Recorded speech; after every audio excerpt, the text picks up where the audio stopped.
Bismillahirrahmanirrahim. Assalamualaikum warahmatullahi wabarakatuh. Waalaikumsalam. Alhamdulillahirabbil alamin. Wassalatu wassalamu ala asyrafil anbiya'i wal mursalin wa ala alihi wa ashabihi ajma'in. Asyhadu an la ilaha illallah wahdahu la syarika lah wa asyhadu anna Muhammadan 'abduhu wa rasuluh sallallahu alaihi wa ala alihi wa ashabihi wa man tabi'ahum bi ihsan ila yaumiddin wa sallama tasliman katsira. Amma ba'd. Bapak dan Ibu, kaum muslimin wal muslimat, terkhusus jamaah Masjid Al-Muslimin dan yang lainnya, rahimani wa rahimakumullah. Bersyukur kita kepada Allah Subhanahu wa ta'ala yang telah banyak sekali mencurahkan rahmat, nikmat dan karunia-Nya kepada kita. Allah Subhanahu wa ta'ala menyayangi hamba-hambanya dan kita adalah hamba-hambanya lebih daripada cinta seorang ibu kepada anaknya. Rasul kita tercinta, Nabi kita yang mulia, suri tauladan kita, Nabi Muhammad sallallahu alaihi wasallam bersabda dalam sebuah hadis yang diriwayatkan oleh Imam Bukhari dari sanadnya kepada Anas bin Malik radhiyallahu taala anhu. Anas bin Malik berkata, qala Rasulullah sallallahu alaihi wasallam, berkata Rasulullah sallallahu alaihi wasallam, "Allahu arhamu bi ibadihi min hadhihi bi waladiha." Sungguh Allah benar-benar mencintai hamba-hambanya melebihi cinta ibu ini kepada anaknya. Apabila kita ingin mencari cinta paling suci di permukaan bumi, cinta yang paling tulus dan paling ikhlas di permukaan bumi, cinta yang tidak pernah berharap balas di permukaan bumi, maka kita tidak akan menemukan cinta seperti itu melebihi cinta seorang ibu kepada anaknya. Dialah cinta yang merupakan puncak daripada keikhlasan, puncak daripada ketulusan dan kesucian hati seorang ibu ketika mencintai anaknya, cinta yang tidak pernah berharap balas. Namun Rasul mengatakan Allah menyayangi kita lebih daripada cinta yang pernah dicurahkan ibu kita kepada kita.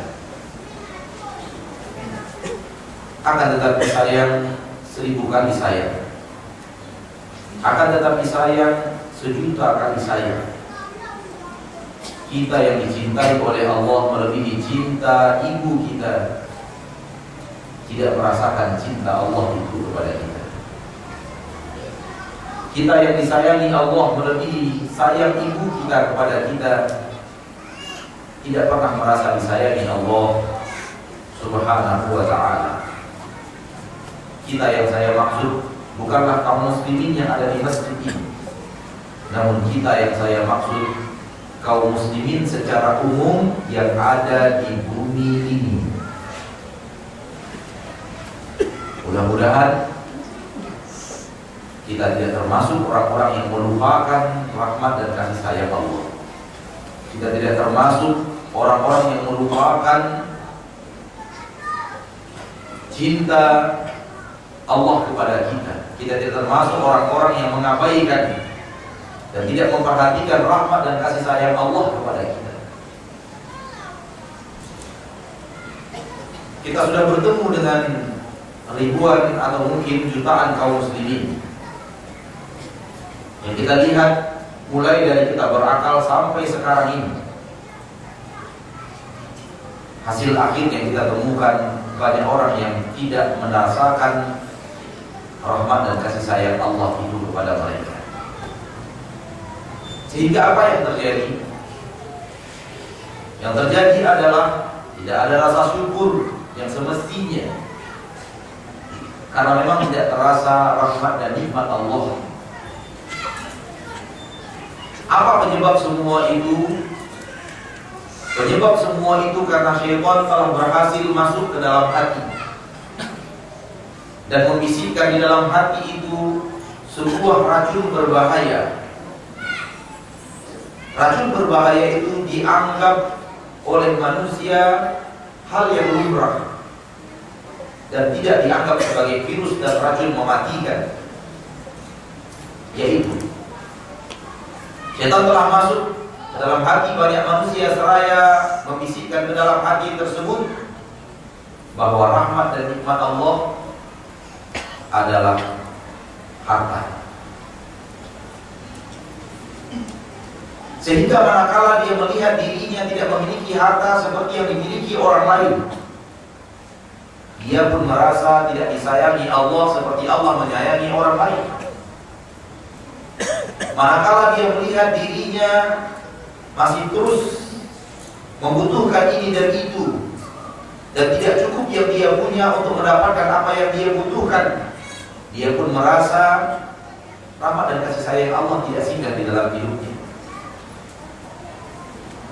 Ketika dia merasakan rezeki kurang, ketika itu dia merasakan Allah tidak sayang.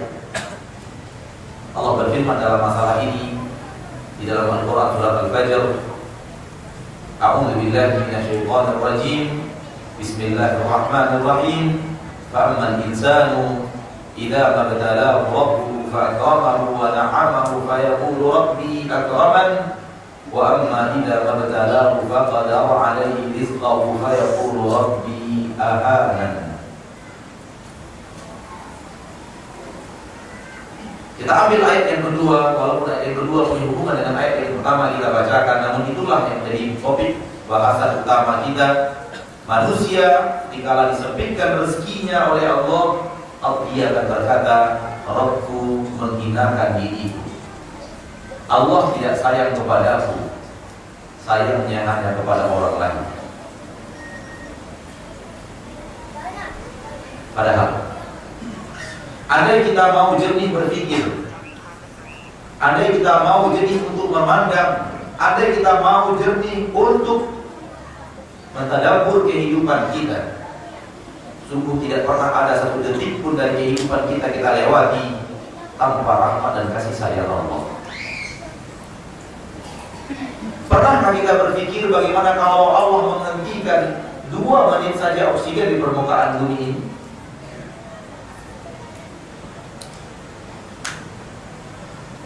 Apa yang akan terjadi?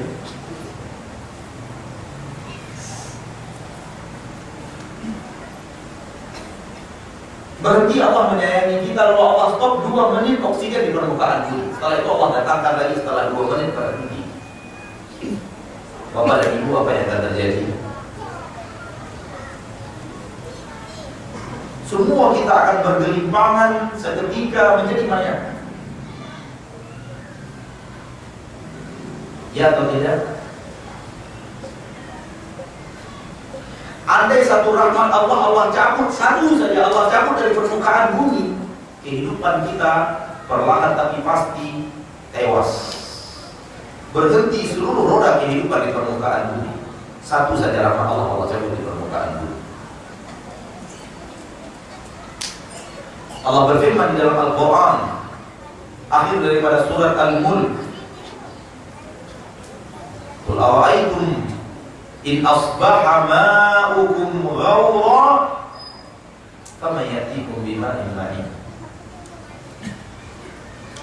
Katakan wahai Nabi kepada manusia, bagaimana pendapat kalian, apa gerakan yang akan terjadi kalau kalian bangun di pagi hari, kalian temukan seluruh air yang ada di permukaan bumi ini sudah hilang.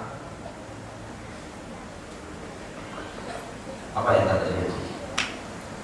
Bangun kita di pagi hari, tidak ada lagi air di permukaan bumi. Sumur kering kerontang, sungai kosong, laut pun tidak lagi mempunyai air. Semua persiapan air di rumah kita hilang. Intinya satu rahmat Allah bernama air, Allah cabut dari permukaan bumi. Apa gerakan yang akan terjadi? Hari demi hari akan bertumbangan manusia, tumbang karena haus. Hari demi hari akan bertumbangan hewan-hewan karena haus. Hari demi hari akan kering kerontang pohon demi pohon karena haus. Hanya satu rahmat Allah, Allah cabut. Betul atau tidak? Akan tapi sayang, 1000 kali sayang, air ini tidak kita pandang sebagai rahmat dan nikmat yang besar. Kenapa? Karena kita memandang kursi gubernur lebih besar daripada air.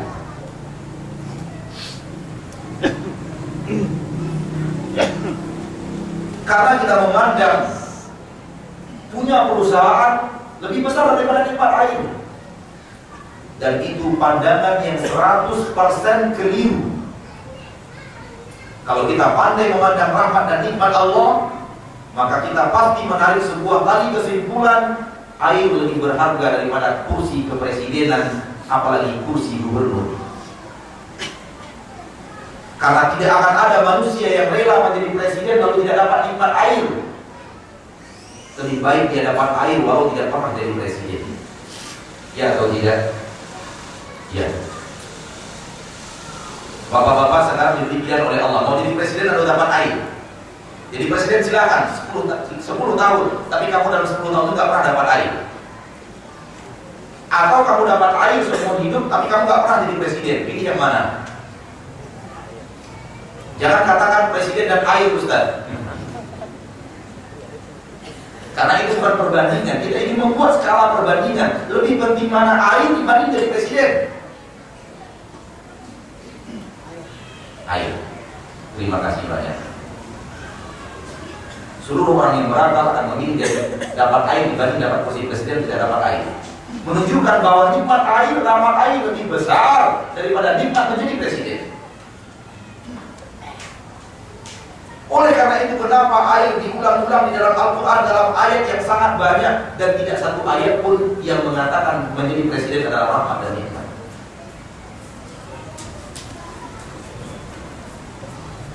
Permasalahannya, ketika Allah menyebut nikmat air di dalam Al-Quran, kita sedang absen. Bukan absen membacanya, absen mentadaburnya. Walau kita membacanya. Karena orang yang sedang membaca Al-Quran namun hatinya tidak dihadirkan dalam mentadabur, dianggap orang absen. Ada jasmani, tidak ada ruh. Seperti orang yang sholat, ada jasmani yang sholat namun hatinya di pasar, orang yang absen, yang ada rangka, hatinya di mana-mana.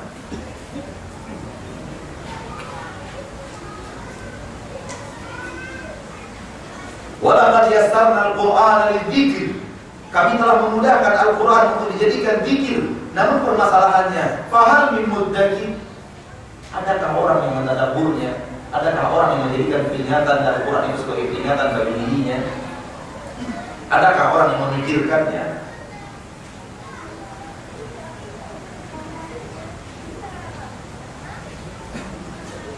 Percaya tidak percaya,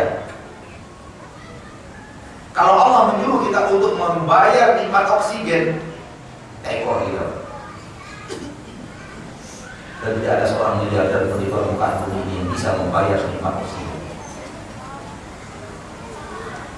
Karena oksigen di mana ketika paru-paru kita tidak bisa lagi menghirupnya langsung dari udara yang ada di permukaan bumi ini, harus dimasukkan melalui alat, maka harga per liternya sekarang sudah 30.000. Sementara manusia normal sehari semalam 24 jam dia butuh 3.000 liter oksigen. Kalau Allah suruh bayar 3.000 kali 30.000 sehari, kita harus bayar satu hari 90 juta. Kali 30 hari dalam sebulan, kita harus bayar 2,7 miliar. Siapa yang tunjuk tangannya gajinya sekarang 2,7 miliar sebulan? Gak ada yang tunjuk tangan? Gak ada berarti ya. Kalau ataupun ada masih tekor, itu baru cuma untuk bayar oksigen. Mana untuk bayar airnya?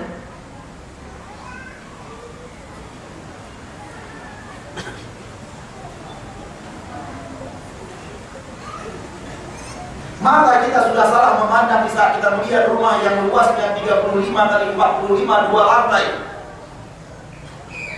Di depannya parkir 7 mobil mewah. Dari Ferrari-nya, Lamborghini-nya, Mercy-nya, BMW-nya, parkir 7 mobil mewah. Kita memandangnya sebagai rahmat dan nikmat yang besar. Kalau Allah tawarkan mau itu, tapi ada syarat, aku ambil tangan kananmu, mau atau tidak?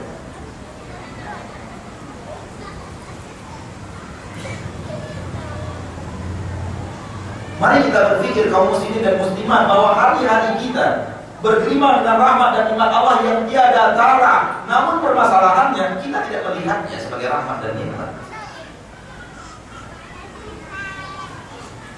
Kita memandang 1000 hektar sawit adalah rahmat dan nikmat yang besar. Maukah kita untuk kita 1000 hektar sawit itu, kalau diambil 10 jari jemari kita ini, Allah nilai 1 jari jemari dengan 10 hektar, dengan 100 hektar, sehingga diambil 7 jari jemari kita, diberikan kita 1000 hektar itu. Mau? Masih pikir Pak? Hah? Gak apa-apa Ustaz gak punya jari jemari 10, yang penting punya 1000 hektar sawit. Saya yakin orang berakal tidak akan ada yang mau.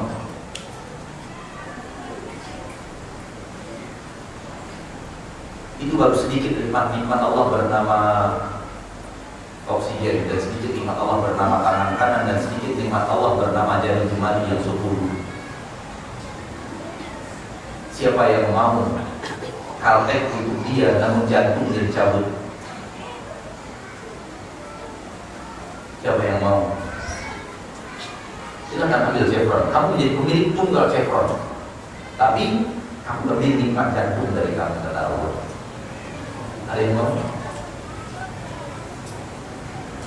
Apa artinya ini? Artinya jantung kita lebih berharga daripada seluruh harta yang ada di Chevron ini. Namun sayang 1000 kali sayang 1.000.000 kali sayang. Kita salah memandang. Yang mana rahmat Allah? Yang mana yang bukan rahmat Allah? Mana rahmat Allah yang berharga? Dan mana yang tidak terlalu berharga?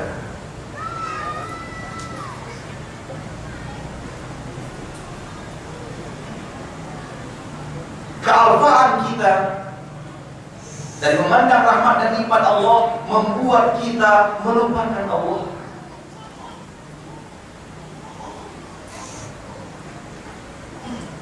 Karena sudah kita tidak menganggap lagi ada rahmat dan nikmat yang kita terima darinya, sehingga kita tidak merasa butuh untuk menyebut-nyebut namanya. Kita tidak merasa butuh untuk ruku dan sujud kepada. Kita tidak merasa butuh untuk membaca kitab sucinya yang Dia turunkan kepada kita.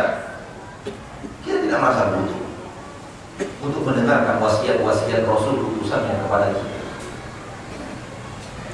Dan semua itu buah daripada dunia telah merajai hati kita.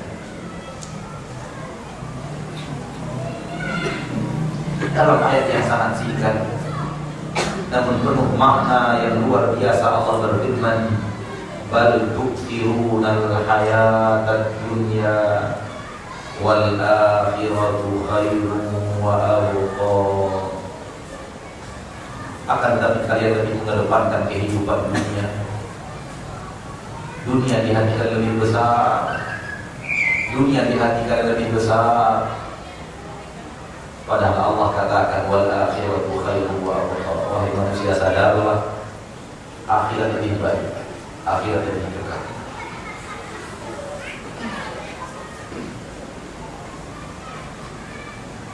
Seandainya kita pandai melihat rahmat dan nikmat Allah, mustahil kita akan melupakan Allah. Seandainya kita pandai melihat dan mengamankan rahmat dan nikmat Allah, maka keadaan kita adalah seperti yang Allah terangkan di dalam Al-Quran, surat Ali Imran 190 dan 191. Allah berfirman, a'udzubillahi minasyaitonir rajim, inna fi khalqis samawati wal ardi wa ikhtilafil laili wan nahari laayatin liulil albab.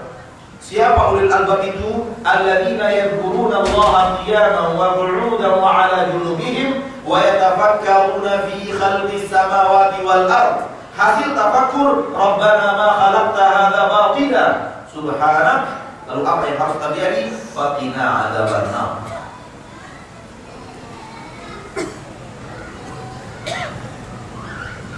Sesungguhnya di dalam penciptaan langit dan bumi, pergantian siang dan malam, terdapat tanda-tanda kebesaran dan kekuasaan Allah untuk orang-orang yang berakal saja. Siapa orang yang berakal itu? Ilmuwan terkenal, profesor-profesor dalam segala bidang-bidang ilmu dunia? Tidak. Orang yang berakal itu alladzina yadhkuruna Allaha qiyaman wa qu'udan wa 'ala junubihim, yang senantiasa ingat kepada Allah dan berzikir kepada Allah, baik di saat mereka berdiri, atau di saat mereka duduk, atau di saat mereka sedang berbaring di atas tulang rusuk mereka.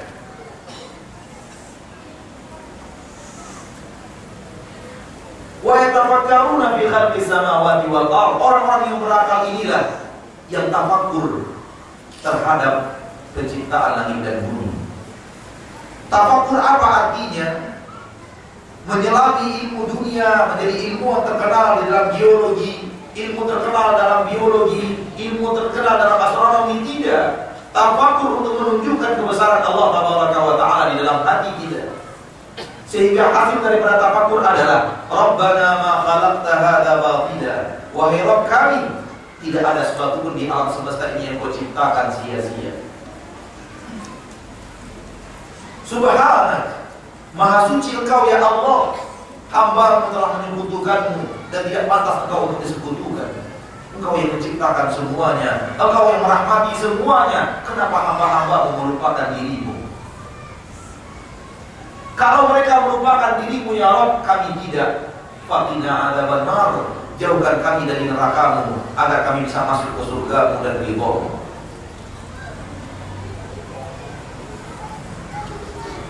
Maka ilmuwan adalah orang yang bisa melihat kebesaran Allah dalam setiap pergerakan alam semesta. Orang yang memandang daun-daun yang hijau di meninjau, yang dia pandang bukanlah murni keindahan alam dan jagat raya, yang dia pandang adalah kesempurnaan Sang Pencipta.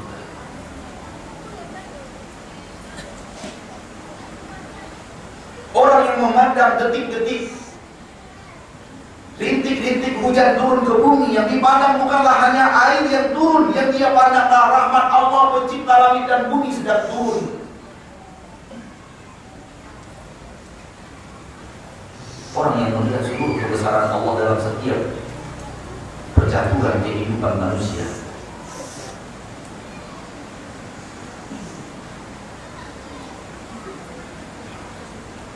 Hasil daripada semua itu membuat mereka senantiasa berzikir dan ingat kepada Allah, baik ketika berdiri, atau ketika mereka duduk, atau ketika mereka berbaring.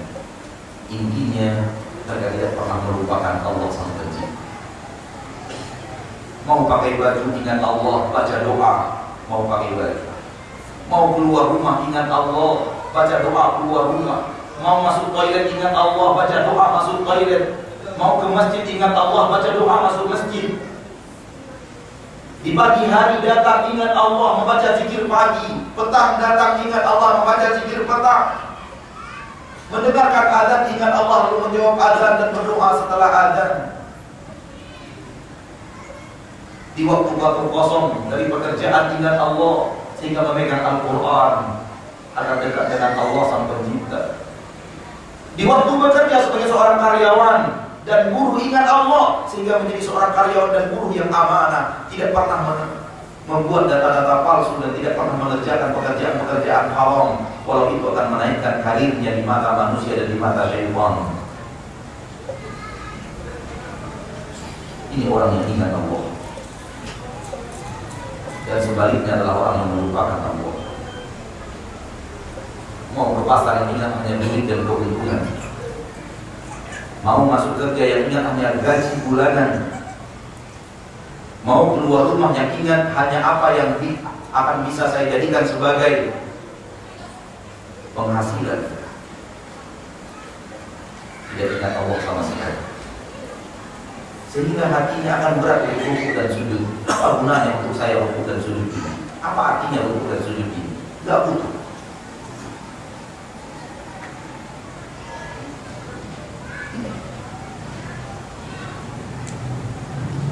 Di dalam Al-Quran surah Al-Hasyr, Allah Tabaraka wa Ta'ala Rabbul Izzati wal Jalalah mewanti-wanti kita untuk tidak menjadi orang-orang yang melupakan Allah.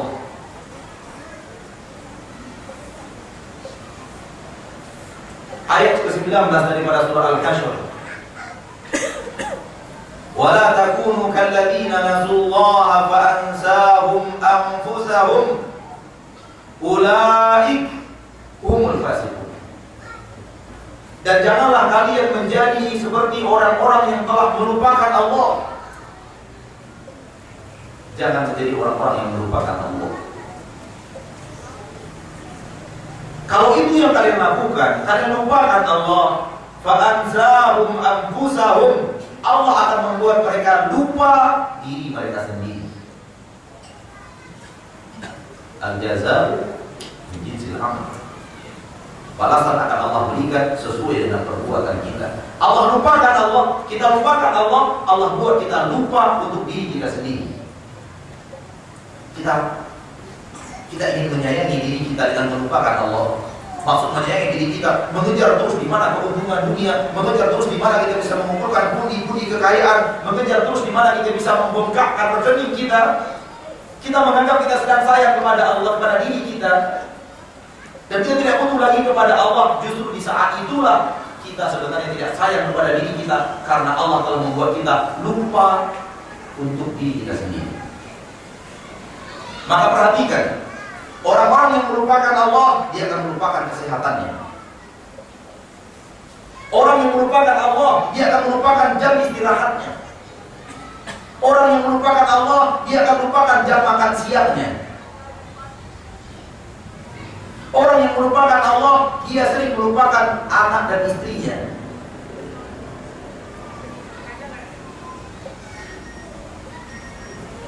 Percaya tidak percaya, realita kehidupan telah menunjukkan itu kepada kita. Tidakkah untuk menservis klien manusia berani minum khamar? Tidakkah untuk memuaskan klien manusia berani bermain dalam perzinaan dan dia tahu itu membahayakan kesehatannya? Bukankah untuk mengerjakan pekerjaan manusia mengundur makan siangnya? Dan itu akan merusak dirinya. Bukankah untuk pekerjaan manusia meninggalkan anak dan istrinya bahkan dalam kurun waktu yang panjang, 6 bulan, 7 bulan gak pulang-pulang? Dia telah melupakan dirinya sendiri, bahwa kebahagiaan hakiki seorang manusia insan adalah di rumah tangganya, bukan di harta yang milik makhluk. Nabi mengatakan wal yasa'aka baituk. hendaklah rumahmu terasa lapang olehmu. Apa maknanya? Lelaki yang bahagia adalah lelaki yang merasa tinggal di rumah lebih nikmat dibanding pergi kemana-mana untuk mencari nafkah dan rezeki. Lalu apa yang terjadi setelah istri dan anak-anaknya ditinggal? Ya sudah, sama tahu saja apa yang terjadi. Lihatlah kehidupan kita, apa yang terjadi setelah istri kita ditinggal berbulan-bulan. Bukankah kita orang-orang yang rajin membaca MX? Kita yang saya maksud bukan jemaah yang di sini ya. Ketika saya mengatakan kita, yang saya maksud kaum muslimin secara umum. Lihat hasil perselingkuhan dari mana datangnya? Dari istri yang kesepian. Lihat anak-anak yang bandel, dari mana datangnya? Anak-anak yang tidak ada ayahnya di sampingnya dan ibunya di sampingnya, karena ayah dan ibunya sibuk memikirkan dunia. Lupa dia apa yang dibutuhkan oleh dirinya. Ini bahaya besar. Kalau itu bahaya besar di dunia, bahaya besar di akhirat lebih dahsyat. Di dalam Al-Quran surah Al-Qalam Allah berfirman, "Kadzalikal 'adzab", demikianlah azab dunia telah kami datangkan. "Wala 'adzabul akhirati akbar", azab di akhirat jauh lebih besar. "Lau kanu ya'lamun", andai mereka mengetahuinya.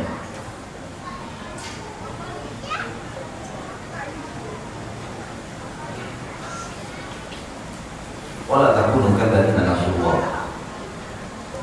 jangan menjadi orang-orang yang lupa kepada Allah. Rahimallahu ulama al-ummah. Maha suci Allah, dan semoga Allah merahmati ulama-ulama umat Islam yang telah memberikan kepada kita nasihat-nasihat berharga mereka. Di antaranya adalah apa yang mereka ucapkan: rasakan terus rahmat dan nikmat Allah sampai Anda bisa merasakan rahmat dan nikmat Allah dalam setiap tarikan nafasmu.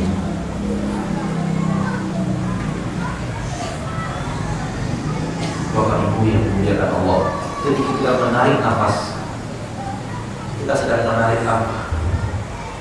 Oksigen. Oksigen itu rahmat Allah. Jadi dalam setiap tarikan nafas kita sedang menarik rahmat dan nikmat Allah.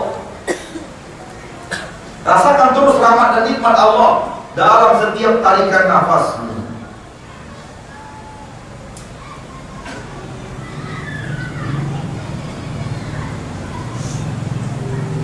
Dan Rasul kita tercinta sallallahu alaihi wasallam menerangkan kepada kita, Allah ingin dan ridho setiap kali selesai kita minum, kita mensyukuri Allah dan memuji Allah atas minuman itu. Setiap kita selesai makan, kita memuji Allah dan bersyukur kepada Allah atas makanan itu. Allah akan ridho kepada kita. Namun sayang, banyak kita minum karena egois pribadi. Apa itu egois pribadi? Saya haus, saya harus minum. Hanya itu kalau keinginan dia untuk minum, tidak ada yang lain. Dia tidak memandang air itu sebagai rahmat yang besar dari Allah, sehingga dia harus meminumnya dengan membaca Bismillah sebelum minum, dan diperintahkan dia untuk memuji Allah yang telah mendatangkan air kepadanya setelah minum. Tidak ingat itu lagi, karena dia tidak ada keinginan sedikit pun minum kecuali egois pribadi. Yang saya maksud egois pribadi tadi adalah saya haus. Itu kan egois pribadi, Pak.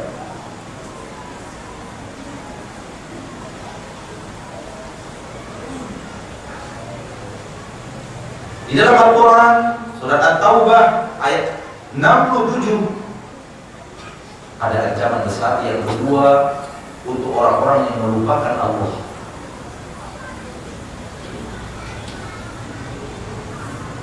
Memang ayat ini bercerita tentang orang-orang munafikin.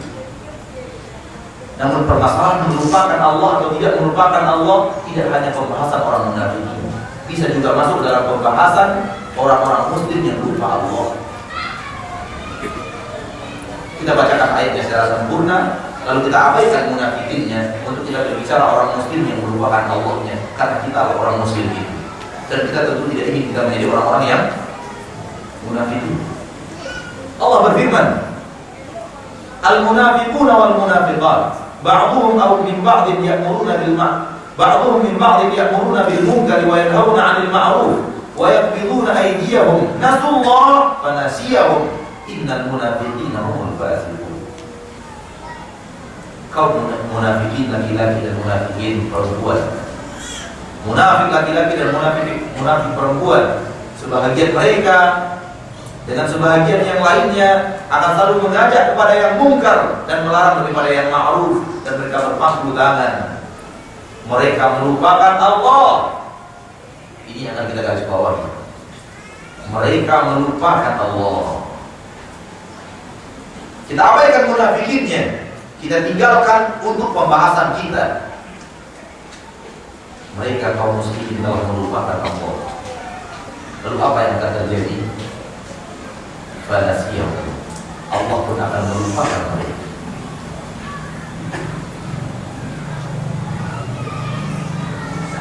La haula wala quwwata illa billah. Apa gerangan yang akan terjadi dalam hidup kita kalau Allah sudah tidak lagi berbunyi kepada kita?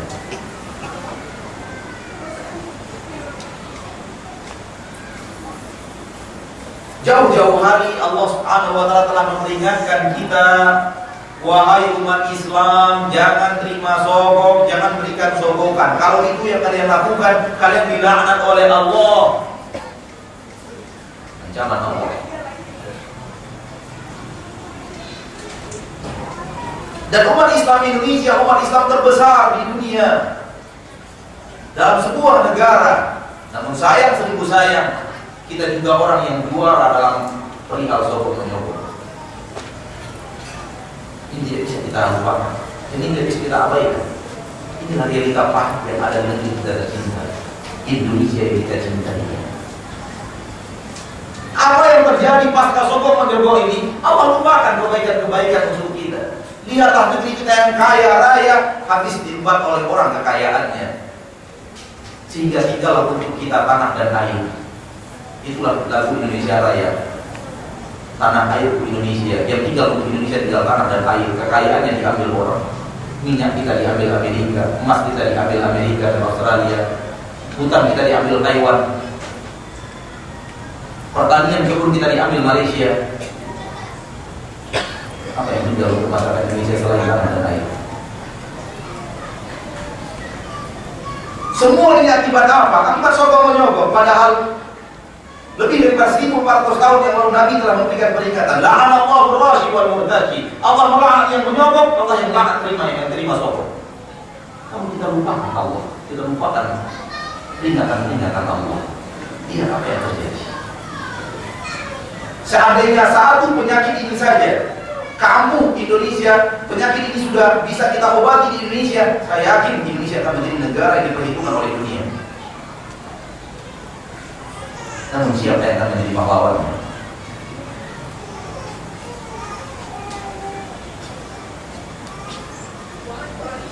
Kita mengatakan ini bukan kita benci kepada para pemimpin kita, justru karena sayang kepada pemimpin kita, supaya mereka tidak dilaknat oleh Allah Subhanahu wa taala.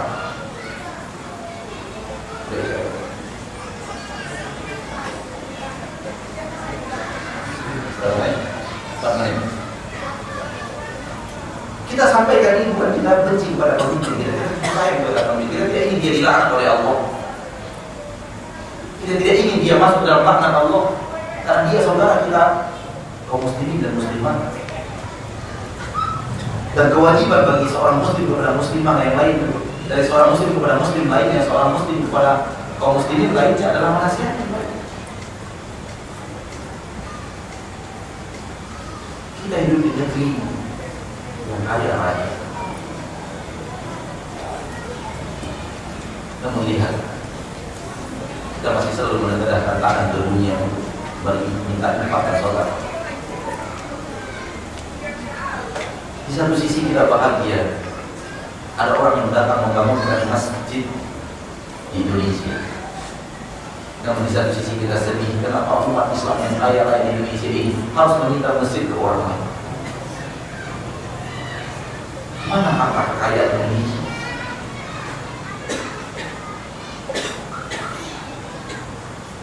Semua itu apa ya? Semua itu buah daripada maksiat.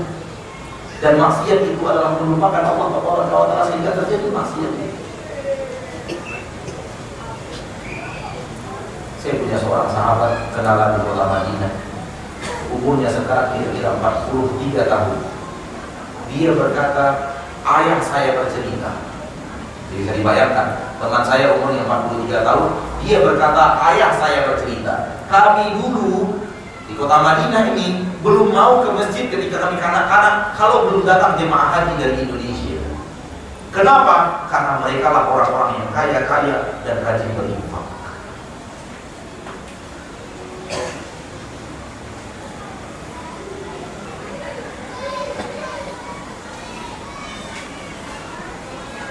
Itu kira-kira 90 tahun yang lalu. Dan terbukti ketika pembubaran besar-besaran kota Mekah untuk perluasan masjid, banyak sekali bangunan-bangunan yang dibubar itu milik Fulan bin Fulan Al-Andalusi, orang Indonesia. Namun tidak ketahuan lagi mana keturunan mereka untuk diberikan harta. Ada yang Banjar punya, ada yang Palembang punya, ada yang Padang punya, ada yang Aceh punya, ada yang Jambi punya, ada yang Bugis punya, ada yang Madura punya. Namun sudah terputus komunikasi antara mereka dan anak keturunan mereka di Indonesia karena teknologi zaman mereka belum secanggih sekarang. Intinya banyak pemilik bangunan di kota Mekah itu orang Indonesia, kaya raya orang Indonesia. Namun mana kaya raya kita sekarang? Habis diterjang oleh melupakan Allah dan mengamalkan pokoknya. Kita lanjutkan insya Allah setelah kita melaksanakan sholat isya berjamaah. Sallallahu alaihi wasallam.